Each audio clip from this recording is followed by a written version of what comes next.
Hello दोस्तों, स्वागत है आप लोगों का सोलो लेवलिंग के सीजन 2 के एपिसोड नंबर 1 के अंदर। तो जैसा कि हम लोग लास्ट वाले एपिसोड में देख लिया था, जिन्हों वो अपनी जॉब चेंज क्वेस्ट को चेक करने के लिए आखिरकार वो क्या होता है उसके लिए एक डंजन के अंदर जाता है, जहाँ पर वो काफी सारे मॉन्स्टर से लड़ता है, नाइट से लड़ता है। और वहाँ पर उन सबको मारने के बाद उसको एक जॉब टाइटल मिलता है जो की होता है नेक्रोमेंसर, जो की जिन्हों को काफी ज्यादा अजीब लग रहा होता है। लेकिन तभी जिन्हों को यहाँ पर सेकंड जॉब चेंज का भी ऑप्शन मिल जाता है, जिसकी वजह से जिन्हों को जो टाइटल है वो अपग्रेड हो गया। अब जिन्हों को टाइटल हो गया था मोनार्च ऑफ शैडोज। तो अब जिन्हों अपने किसी भी एनिमी का शैडो को कंट्रोल कर सकता है और उसे जो मर्जी चाहे वो काम करवा सकता है। ग्रीस द नाइट के ऊपर भी अपने जो शैडो ऑफ मोनार्च की पावर की मदद से उसकी भी शैडो के ऊपर कंट्रोल करने की कोशिश करता है, लेकिन 2 बार तो फेल हो जाता है। लेकिन फाइनली वो यहाँ पर उसके ऊपर भी कंट्रोल कर लेता है और वहीं पे हमारा लास्ट वाला एपिसोड खत्म हो गया था। इस एपिसोड की शुरुआत में हम लोग जिन्हों को देखते हैं जो कि अपने बिस्तर पे सो रहा होता है, तभी उसकी सिस्टर का उसके फोन पे फोन आता है। जिन्हों की सिस्टर उसके ऊपर गुस्सा करते हुए कहती है कि सच में तुम अभी भी बेड में हो, तुम अभी भी सो रहे हो। जिन्हों कहता है कि हाँ मैं काफी ज्यादा थक गया था, जिसके जिन्हों वो अपना टाइम चेक करता है, वहाँ पर 2 बज गए होते हैं, जिसको देख कर वो काफी ज्यादा हैरान होता है। उसकी सिस्टर उसको कहती है कि जिन्हों तुमको मालूम तो है ना,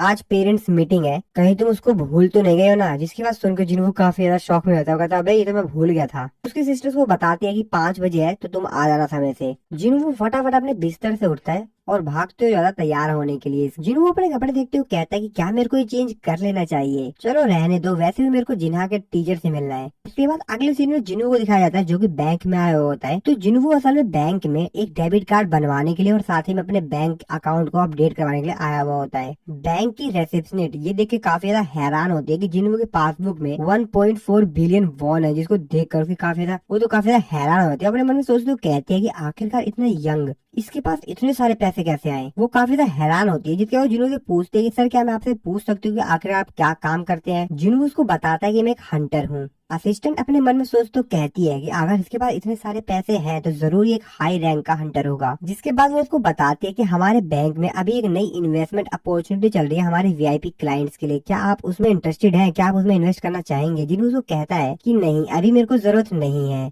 अगले सीन में हम लोग जिन्हों को देखते हैं जो कि अपनी सिस्टर के स्कूल में आ गया होता है। जिन्हों की सिस्टर उसको देखते हुए कहती है कि आखिरकार तुम कौन हो और असली जिन्हों के साथ क्या हुआ है। जिन्हों से बोलता है क्यों, क्या हुआ, मैं कुछ अजीब लग रहा हूँ। तो असल में दोस्तों जिन्हों जो होता है वो काफी ज्यादा फिट एंड फाइन दिख रहा होता है। अभी पहले जिन्हों से काफी ज्यादा अलग था, जहाँ पहला जिन्हों जो था हमारा वो एकदम कमजोर था पड़ा था, जिसको देखकर तो कोई भी दूर से कह सकता था कि हाँ भाई कमजोर है। लेकिन ये वाला जिन्हों काफी ज्यादा अपग्रेड हो चुका है भाई, और इसी वजह से उसकी सिस्टर उसको देखकर बोल रही होती है कि तुम बिल्कुल चेंज हो चुके हो। जिन्हों सिस्टर कहती है मेरे को कोई आइडिया नहीं था कि कोई इंसान इतना तेजी से चेंज भी हो सकता है और इतना ज्यादा चेंज हो सकता है। इसके बाद जिन्हों की सिस्टर उसको अपने टीचर से मिलवाने के लिए ले जाती है, लेकिन रास्ते में वहाँ पे जितने भी स्टूडेंट्स होते हैं वो सांग जिन्हों को देखकर काफी ज्यादा शौक में होते हैं। जिस पर उसमें से काफी सारे बच्चे उसको देखते हुए कहते हैं कि भाई ये कौन बंदा है, ये कितना ज्यादा हैंडसम लग रहा है ना। तभी उनमें से एक स्टूडेंट कहता है कि यार ये तो जिन्हों के बगल में चल रहा है, क्या ये जिन्हों का बड़ा ब्रदर है क्या। तो यहाँ पर जो स्टूडेंट्स होते हैं इसी तरीके से बातें कर रहे होते हैं। जिन्हों तो बस यहाँ साइड से जा रहा होता है। उसके सिस्टर उससे कहते हैं कि तुम काफी ज्यादा पॉपुलर हो गए हो। काफी सारे बच्चे तो ये भी बातें कर रहे होते हैं कि क्या ये कोई नया टीचर है या कोई नया स्टूडेंट है। जिसके बाद जिन्हों की सिस्टर जिन्हों को ताना मारते हुए कहती है क्या तुम्हारी कोई गर्लफ्रेंड भी है क्या अभी, क्योंकि कल रात तुम काफी ज्यादा लेट हो गए थे। अगर तुम चाहो तो मैं तुम्हारे लिए किसी क्यूट हाई स्कूलर गर्ल से बात कर सकती हूँ। जिसपे जिन्हों उसका गाल पकड़ते हुए कहते हैं शांत रहो। इसके बाद जिन्हों जो होता है वो यहाँ पर उसकी टीचर से मिलने के लिए जाता है। जिन्हों की टीचर को देखते हुए कहती है क्या तुम जिन्हा के ओल्डर ब्रदर हो। वैसे मैं जिन्हा की क्लास टीचर हूँ, मैं नहीं जानती थी कि जिन्हा के पास इतना हैंडसम ब्रदर भी है। जिन्हों वो अपने मन में सोचते हुए कहता है कि मैं भी इसी स्कूल से ग्रेजुएट हुआ हूँ, लेकिन मैंने पहली बार इनको देखा यहाँ पर। यानी कि टीचर की बात कर रहा होता है, इसने टीचर को यहाँ पर पहली बार देखा है। जिन्हा की टीचर जिन्हों को बताती है कि जिन्हा के जो ग्रेड्स है वो काफी बेहतरीन है और वो काफी अच्छी इंसान है, तो तुमको उसके बारे में ज्यादा चिंता करने की जरूरत नहीं है।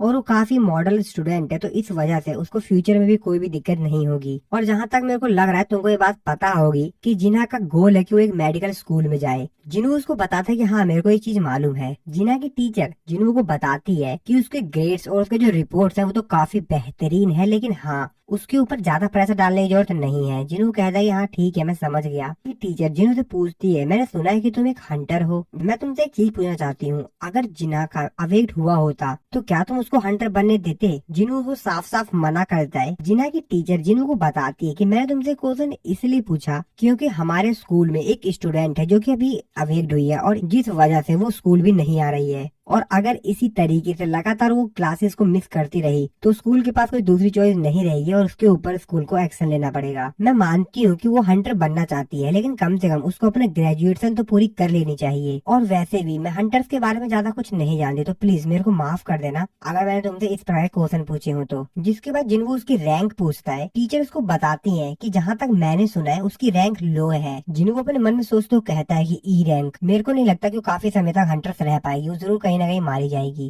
टीचर जिन्हों से कहती है वैसे वो जो स्टूडेंट है वो जिन्हों की फ्रेंड है, तो क्या तुम उसको कन्विंस कर सकते हो कि कम से कम वो अपनी ग्रेजुएट तो पूरी कर ही ले। टीचर उसको उसका नाम बताती है उस गर्ल का। वो बताती है कि उसका नाम हान सॉन्ग यी है, जिसका नाम सुनने के बाद जिन्हों थोड़ा सा हैरान होता है। जिन्हों टीचर से एक बार फिर से उसका नाम दोहराने के लिए कहता है। टीचर उसको बताती है कि उसका नाम हान सॉन्ग यी है, क्या तुम उसको जानते हो। अगले दिन हम लोग जिन्हों को देखते हैं जो कि कहता है कि ऐसे यार ये काफी ज्यादा छोटी दुनिया है, मेरे को नहीं लगता कि वो लड़की वही होगी। जिन्हों जब रास्ते में जा रहा होता है तभी उसको यहाँ पर वही गर्ल मिलती है, जिसको देखने के बाद जिन्हों काफी ज्यादा हैरान होता है। वो लड़की भी जिन्हों से कहती है कि सर आप यहाँ पर क्या कर रहे हैं। जिसके बाद जिन्हों अपनी सिस्टर की फोटो दिखाते हुए कहता है कि क्या तुम इसको जानती हो। वो उसको बताते कि हाँ मैं जानती हूँ, ये तो जिना है, क्या तुम उसके ओल्डर ब्रदर हो। वैसे जब तुम एक बार हॉस्पिटल में थे तो मैं वहाँ पर आई थी। मैं नहीं जानती कि मेरे टीचर ने तुमसे क्या कहा, लेकिन स्कूल आने में कोई भी दिलचस्पी नहीं है और मैं हंटर बनना भी नहीं छोड़ सकती हूँ। जिसके बाद जिन्हों उसे कहता है कि तुमने जैसा ही कहा था कि तुम एक ई रैंक की हंटर हो, तुमको ये बात तो मालूम ही होगी कि रेगुलर अटैक्स जो होते हैं वो मैजिक बीस्ट के खिलाफ वर्क नहीं करते हैं। तो तुम्हारे पास ऐसे वीपन्स होने चाहिए जिसमें मैजिक एबिलिटीज हो। पर मैं तुमको एक बार बता दूं कि अगर तुम वीपन को भी बाय कर लेती हो तब भी तुमको बार बार वीपन्स खरीदने की जरूरत पड़ेगी और इसीलिए एक ई रैंक के हंटर के तौर पर प्रॉफिट्स बनाना काफी ज्यादा कठिन है। तो कहीं तुम बिना वीपन के तो लड़ाई करने की प्लानिंग नहीं कर रही हो। और बस अब तुम मेरे को ये मत कहना कि तुम ये चाहती हो कि तुम एक हंटर रहो सिर्फ इसलिए ताकि तुम थोड़ी बहुत पैसे कमा सको। जिसपे वो उसको कहती है कि अगर तुम मेरे को यहाँ पर लेक्चर देने के लिए आए हो तो अभी यहाँ से चले जाओ, और तुम भी तो ई रैंक के हंटर हो जैसे कि मैं हूँ। जिसपे जिन्हों उसे कहता है कि तुम चिंता मत करो, मैं तुमको यहाँ पर ये कन्विंस करने के लिए नहीं आया हूँ कि तुम हंटर मत बनो। तो हैरान हो तो कहती है क्या,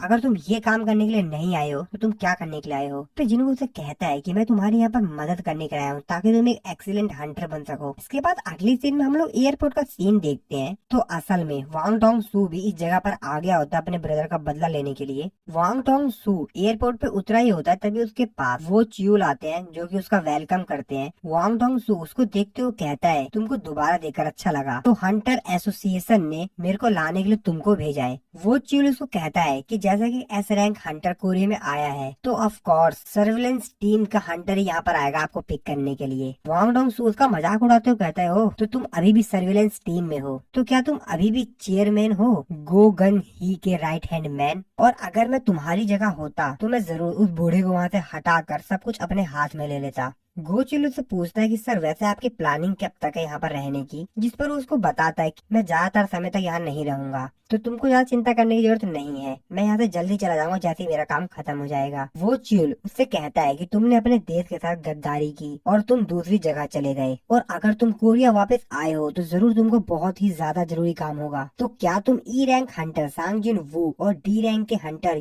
जिन वो को ढूंढने गए हो, है ना? क्या मैंने सही कहा? वांग डोंग सू से कहता है कि जैसा कि तुम सर्विलेंस एजेंट हो तो तुमको इस चीज के बारे में पहले से ही मालूम था, तो तुमने मेरे से ये क्यों पूछा? तो क्या तुम मेरे को रोकने की सोच रहे हो? क्या ये बात सही है, तुम मेरे को रोकने की सोच रहे हो? वो चील उससे कहता है कि मैं तो सिर्फ अपना काम कर रहा हूँ सर। वांग डोंग सू से कहता है कि वैसे क्या तुम इसके वेंजर गिल्ड को ज्वाइन करना चाहोगे? मेरे पास तुम्हारे लिए काफी बेहतरीन डील है और तुमको ज्यादा पैसे भी दिए जाएंगे उस ओल्ड मैन से, जो भी तुमको पे करता है उससे ज्यादा ही मिलेंगे तुमको तो वहाँ पर। वो च्यूल अपने मन में सोच तो कहते हैं कि एस रैंक हंटर वांग डोंग सू एसोसिएशन ने सस्पेक्ट किया कि तुम्हारे जो ओल्डर ब्रदर था वांग डोंग सुक, उसने डंजन के अंदर बहुत सारे अनगिनत मर्डर किए हंटर्स के। जैसा कि एक छिपकली अपनी पूंछ खुद ही काट लेती है, वैसे ही तुम्हारे ब्रदर के साथ हुआ। पर क्या फर्क पड़ता है, दोनों ब्रदर तो एक जैसे ही हैं। इसके बाद हम लोग एक दूसरी जगह का सीन देखते हैं जहाँ पर अभी जस्ट गेट अपेयर हुआ होता है और इस जगह पर जिन्हों उसी गर्ल को लाया हुआ होता है। तो असल में यहाँ पर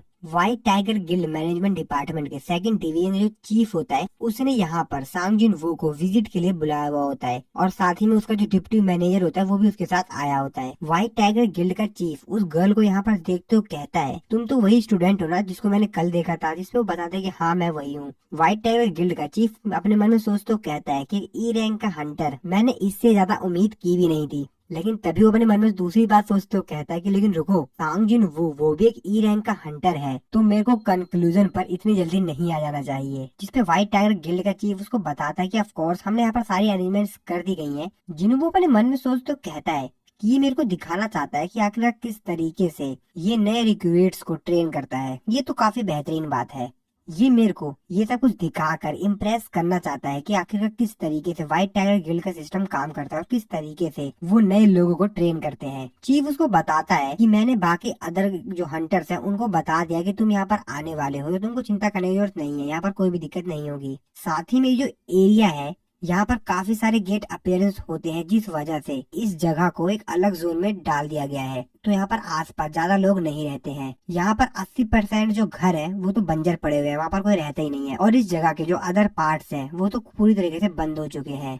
और एक सी रैंक का गेट अभी जस्ट ओपन हुआ है, तो ये हमारे लिए एक परफेक्ट टूर होगा। तभी पीछे से एक दूसरा हंटर आता है जो कि कहता है कि पहले ही 9 बज चुके हैं, चलो उनको काट पीट के खत्म करते हैं। और ये कोई पिकनिक नहीं है, तुम जानते हो। जिन्हों यहाँ पर व्हाइट टाइगर गिल्ड के चीफ से पूछता है कि अब ये कौन बंदा है, जिस पर वो उसको बताता है ये हमारा न्यू ए रैंक का हंटर है। ऐसा लगता है कि यहाँ पर ऑफेंड हो गया है जब इसको इस बारे में बताया गया कि आप भी यहाँ पर विजिट कर रहे हो, तो इसको यहाँ पर थोड़ा सा अजीब लगा। इसका नाम किम च्यूल है और जैसा कि आप देख सकते हो ये एक टैंक है। इनवू कहता है कि ए रैंक का हंटर। जिसके बाद वो उसको आगे बताते हैं कि आज का हमारा जो स्ट्राइक स्क्वाड है इसमें टोटल 12 मेंबर्स हैं। उन 12 मेंबर्स में से एक ए रैंक का, 7 बी रैंक के और 4 सी रैंक के लोग हैं। ए रैंक के और बी रैंक के हंटर्स को सी रैंक के हंटर्स के स्क्वाड के साथ जोड़ना ये थोड़ा सा ज्यादा ही हो गया, लेकिन कोई दिक्कत नहीं है। लेकिन फिर भी इनकी जो रैंक्स हैं वो तो ज्यादा हैं, लेकिन ये सब के सब न्यू हंटर्स हैं। तो हम लोगों ने ऐसा इसलिए किया ताकि इन लोगों को डंजन्स के अंदर कुछ एक्सपीरियंस गेन हो जाए। जिसपे जिनको कहता है कि हाँ फिर भी एक ए रैंक का और 7 बी रैंक के ये तुमको काफी है, चलो ठीक है। जिसपे जिनको अपने मन में सोच तो कहता है कि अगर ये रेड काफी ज्यादा इजी हुई तो मेरे को नहीं लगता कि ये लोग ज्यादा कुछ सीख भी पाएंगे इसमें। पर असल में मैं यहाँ पर सॉन्ग यू को इसलिए लेकर आया हूँ ताकि ये इन हंटर्स को देख सके डंजन के अंदर ई रैंक का हंटर किस तरीके से पावरलेस होता है। शायद ये इसको समझ में आ जाए। तभी यहाँ पर जो डिप्टी मैनेजर होता है व्हाइट टाइगर गिल्ड का, वो सांग जिन्हो से कहता है आप यहाँ पर उन मॉन्स्टर्स के ऊपर अटैक मत करना, आप प्लीज साइड में खड़े रहना, वरना ये पूरी रेड हमारे लिए काफी ज्यादा इजी हो जाएगी। जिसके बाद ये लोग एक एक करके उस डंजन के अंदर जाने लग जाते हैं। जिन्हो जैसे उस डंजन के अंदर एंटर करता है तभी उसको कुछ एहसास होता है। जिन्हो कहता है कि ये फीलिंग ये तो काफी ज्यादा अजीब है, और ये जो फीलिंग होती है सभी लोगों को हो रही होती है। व्हाइट टाइगर गिल्ड के जो चीफ होते हैं वो कहते हैं कि ये जो गेट है इसकी फीलिंग ये काफी ज्यादा अजीब है। ये जो गेट हो रहा है काफी ज्यादा तेजी से मूव कर रहा है, यहाँ पर कुछ तो अलग है। और एक सी रैंक के गेट के अंदर यूजली जब एंटर किया जाता है तो इस तरह की फीलिंग तो होती नहीं है। जिन्हों वो अपने मन में सोचते तो कहता है कि मेरे को यहाँ पर कुछ डेंजर लग रहा है, हमको यहाँ से जल्द निकल जाना चाहिए। अभी व्हाइट टाइगर गिल्ड का चीफ होता है वो यहाँ पर डिप्टी मैनेजर से कहता है कि जल्द से जल्द मेन स्ट्राइक स्क्वाड से कांटेक्ट करो, जल्द से जल्द करो। हम लोग जिन्हो को देखते हैं तो असल में यहाँ पर जो व्हाइट टाइगर गिल्ड के डिप्टी मैनेजर और चीफ इन दोनों को छोड़ के बाकी सभी लोग जो होते हैं उस डंजन के अंदर चले जाते हैं। जिन्हो भी चला जाता है उस डंजन के अंदर, जिसपे अभी दोनों यहाँ पर आपसे बात कर ले जाते हैं अब हम लोग क्या करना चाहिए। डिप्टी मैनेजर चीफ से पूछता है कि चीफ अब आप क्या कर रहे हैं। चीफ उसको बताता है जैसा कि मिस्टर सांग जिन वो भी गेट के अंदर चले गए हैं, तो मैं मेन स्ट्राइक स्क्वाड को कॉल ना करते हुए मैं डायरेक्टली हमारे मास्टर को ही कॉल कर रहा हूँ। जिसके बाद वो यहाँ पर अपने मास्टर को कॉल करता है। वो अपने मास्टर को बताता है कि एक रेड गेट ओपन हो गया है। जिसकी बात सुन के उसके मास्टर काफी ज्यादा हैरान होते हैं। वो कहते हैं कि ऐसा कैसे हो सकता है, एक सी रैंक के गेट के अंदर एक रेड गेट कैसे ओपन होता है, वहाँ पर कैसे आ गया रेड गेट। और जैसा कि तुम अगर कह रहे हो अगर ये बात सही है तो इसका मतलब ये है कि मेरे को वहाँ पर खुद ही आना पड़ेगा। तो दोस्तों असल में ये होता है व्हाइट टाइगर गिल्ड का मास्टर एस रैंक हंटर बी क्यूनहो। इसके बाद अगली सीन में हम लोग मिस्टर चियोल और वांग डोंग सू को देखते हैं जो कि कार से कहीं पे जा रहे होते हैं। वांग डोंग सू मिस्टर चियोल से पूछता है कि वैसे मेरे भाई के फ्यूनरल पे क्या हुआ। मिस्टर चियोल उसको बताते हैं कि आपके ब्रदर की जो प्रोफाइल थी वो लो रखी गई थी, साथ ही में हम लोग को उसकी बॉडी भी नहीं मिली, तो क्या आप उसके कब्र पे जाना चाहेंगे। जिस पर वो साफ साफ उसको मना करता है और कहता है कि मेरे को मरे हुए के पास जाने में कोई भी इंटरेस्ट नहीं है। मेरे को तो इंटरेस्ट इस चीज में है जो कि मेरे ब्रदर ने जिन कचड़ों को पीछे छोड़ दिया है। तो वो यहाँ पर सांग जिन वू और उसके साथ ही बात कर रहा होता है। जिसपे मिस्टर चियोल उसको पूछते हैं तो फिर मैं आपको कहाँ पर लेकर चलूं। वांग डोंग सू से बोलता है क्या, कहाँ पे मतलब, अरे मेरे को डंजन में ले चलो। ऑफ कोर्स यार मेरे को डंजन के पास ले चलो। मेरे को उन लोगों को ढूंढना है और अगर वो लोग हंटर्स हैं तो वो लोग वहीं पर मिलेंगे। मिस्टर चिल्स को बताते हैं कि वैसे साउथ कोरिया में काफी सारे डिफरेंट डिफरेंट गेट्स हैं, तो आपको कैसे पता चलेगा कि आखिरकार वो कहाँ रहते हैं। वांग डोंग सू से कहता है कि ये कोई बड़ी बात नहीं है, हम यहाँ पर 21 सेंचुरी में जी रहे हैं। और अपना वो फोन निकालकर उसमें मैप के थ्रू देखने लग जाता है। वो कहता है कि ई रैंक सांगजिन वू, ऐसा लग रहा है कि ये जस्ट अभी अभी किसी डंजन में एंटर किया है। वैसे अगर तुम भूल गए हो तो मैं तुमको याद दिलवा दूं कि डंजन्स के अलग रूल होते हैं और उसके ऊपर जो हमारे सोसाइटी के लॉज होते हैं वो अप्लाई नहीं होते। और आशा है कि मैं जो तुमको कह रहा हूँ वो तुमको समझ आ रहा है। जिसके बाद उसको काफी ज्यादा गुस्से में कहता है और कहता है कि अपने काम से मतलब रखो, मैं उन लोगों के साथ डंजन के अंदर क्या करता हूँ और क्या नहीं करता हूँ वो मेरी चॉइस है, समझे तुम। मिस्टर चिल भी उसके जवाब देते हुए कहते हैं कि हाँ ठीक है, जैसे आपकी मर्जी सर। दूसरी तरफ सांग जिन वू और उसके बाकी साथियों को देखते हैं जो कि यहाँ पर डंजन के अंदर आ गए होते हैं। तो बेसिकली ये लोग एक दूसरे डायमेंशन में आ गए होते हैं, जिसको देखने के बाद यहाँ पर जितने भी हंटर्स होते हैं उसके साथ आए होते हैं सांग जिनवू के साथ, वो कहते हैं कि आखिरकार हम लोग हैं कहाँ। और वैसे भी ये चीज डंजन जैसी तो दिखाई दे ही नहीं रही है, साथ ही में जो गेट है वो भी डिसअपेयर्ड हो गया है। जिनवू अपने मन में सोचते हुए कहता है कि आसपास मेरे को कुछ भी अजीब चीज सेंस नहीं हो रही है, कहीं गेट हम लोगों को कोई दूसरे डायमेंशन में तो ट्रांसपोर्ट नहीं कर गया है। तभी सांग जिन वू जिस गर्ल को अपने साथ लाया हुआ होता है उसकी तरफ बहुत तेजी से एक तीर आती है, लेकिन सांग जिन वू उसको रोक लेता है। बाकी सभी जो लोग होते हैं वो भी इसे देख कर काफी ज्यादा डर जाते हैं, क्योंकि उन लोगों के ऊपर भी अटैक हुआ होता है। वो कहते हैं अरे वो देखो पेड़ के ऊपर कोई है, लगता है वही लोग हैं जो हमारे ऊपर अटैक्स कर रहे हैं। जिसके बाद हम लोग को वो लोग दिखाए जाते हैं जो कि उन लोगों के ऊपर अटैक कर रहे होते हैं। तो असल में ये लोग आइस एल्फ्स होते हैं। जिनवू जो कि उन लोगों को देख लेता है, उन लोगों की तरफ देखते हुए कहता है कि आइस एल्फ्स, मैं इनके प्रेजेंस को सेंस नहीं कर पाया क्योंकि ये लोग मेरे से काफी ज्यादा दूर हैं। जिनवू बताता है कि वो लोग जो कि इन टाइप के क्रिएचर से कभी भी एनकाउंटर नहीं हुए हैं, वो लोग इसको आइस एल्फ्स कहते हैं। लेकिन वो हंटर्स जो कि इन लोगों के साथ लड़े हैं वो इन लोगों को दूसरे नाम से कहते हैं। लेकिन इनका जो दूसरा नाम है इन क्रिएचर्स का, वो इनको इसीलिए दिया गया है क्योंकि इनके जो दूसरे मेथड होते हैं हंटर्स को मारने के, वो काफी ज्यादा ब्रूटल होते हैं और इसीलिए इनको कहा जाता है आइस स्लेयर्स। इस तरफ हम लोग डंजन के बाहर व्हाइट टाइगर गिल्ड के मास्टर को देखते हैं जो कि यहाँ पर पहुंच गए होते हैं। वो उस गेट के अंदर, जो रेड गेट होता है, उसमें अंदर एंटर करने की कोशिश करते हैं लेकिन वो एंटर नहीं कर पा रहे होते हैं। जिस पर वो कहते हैं ये अच्छी चीज नहीं है। और मेरे को तो ये समझ में आ ही नहीं रहा है कि आखिरकार एक सी रैंक के गेट में इस तरीके से काम कैसे हो गया। जिसपे व्हाइट टाइगर गिल्ड का जो मास्टर होता है वो यहाँ पर डिप्टी मैनेजर से पूछता है कि क्या तुमने एसोसिएशन से कांटेक्ट करने की कोशिश की, जिसपे वो बताता है कि हाँ हमने कोशिश की थी, लेकिन वो लोग सिर्फ हमसे यही पूछे जा रहे थे कि क्या सच में वो एक सी रैंक गेट ही था ना। जिसकी बात सुन के व्हाइट टाइगर गिल्ड का जो मास्टर होता है वो भी काफी ज्यादा गुस्से में होता है। वो कहता है कि अरे नहीं। जिसके बाद वो अपने मन में सोचते हुए कहता है कि रेड गेट जो होता है वो सिर्फ हाई रैंक के डंजन्स में ही अपेयर होता है और इस गेट के दूसरी तरफ एक दूसरा ही वर्ल्ड होता है। लेकिन ये जो माना वेव्स को एमिट कर रहा है, निकाल रहा है, ये तो सी रैंक के डंजन के बराबर ही लग रही है।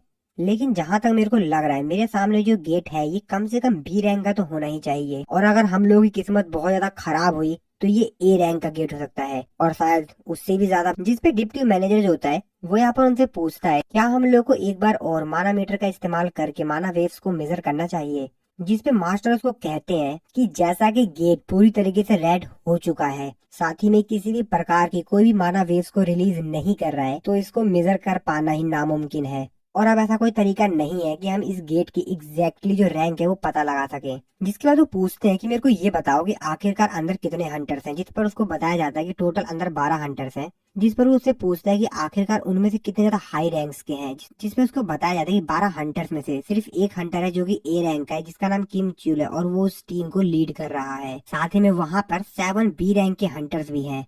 जिसकी बात सुन के मास्टर काफी ज्यादा हैरान होते हैं। वो कहते हैं क्या 1 ए रैंक और 7 बी रैंक्स के। और फिर से वो सोचने लगते हैं कि ये जो गेट है ये बी रैंक या ए रैंक का हो सकता है, जहाँ तक मेरे को लग रहा है। और अगर ये एस रैंक का गेट होता तो पूरी कंट्री में इमरजेंसी अलर्ट हो जाता, पर ये बहुत ही ज्यादा मुश्किल है, तो मैं इस पॉसिबिलिटीज को यहाँ से तो हटा ही देता हूँ। और अगर ये गेट बी रैंक का है तो कम से कम 3 या उससे ज्यादा ए रैंक के हंटर्स तो चाहिए ही होंगे यहाँ पर सरवाइव करने के लिए। और अगर ये गेट ए रैंक का हुआ तो एक या एक से ज्यादा एस रैंक का हंटर्स इस गेट के अंदर सरवाइव कर सकता है। तो इसका मतलब ये है कि अगर ये गेट ए रैंक या उससे ज्यादा हायर रैंक का हुआ तो समझो हंटर्स मर गए। अगर उन लोगों की किस्मत अच्छी हुई तो वो बच भी सकते हैं, पर कुछ ही बचेंगे उसमें से। तभी व्हाइट टाइगर गिल्ड के जो चीफ होते हैं वो उसको बताते हैं कि उस गेट के अंदर एक और बंदा था जो कि एंटर किया था, जिस पर वो उससे पूछते कि कौन कौन था वो, जिस पर वो उसको बताते हैं कि वो एक हंटर है जिसको कि मैंने अपनी नजरों में रखा हुआ है काफी समय से। जिस पर वो उसकी रैंक पूछते हैं कि बताओ उसकी रैंक क्या है, ए या बी। अपना सर नाम हिलाता है,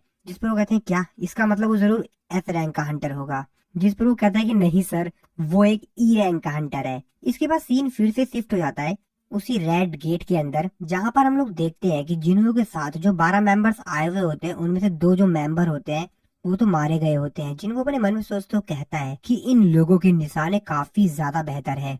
इन लोगों ने सबसे पहले हमारे जो स्ट्राइक स्क्वाड था उसके 2 मेंबर्स जो कि सबसे ज्यादा कमजोर थे उनके ऊपर टारगेट किया। जिन्हों के हाथ में एक तीर होती है उसको तोड़ते हुए जिन्हों कहता है कि तुम लोगों को मैं अपने इन दोनों हाथों से ही मार दूंगा।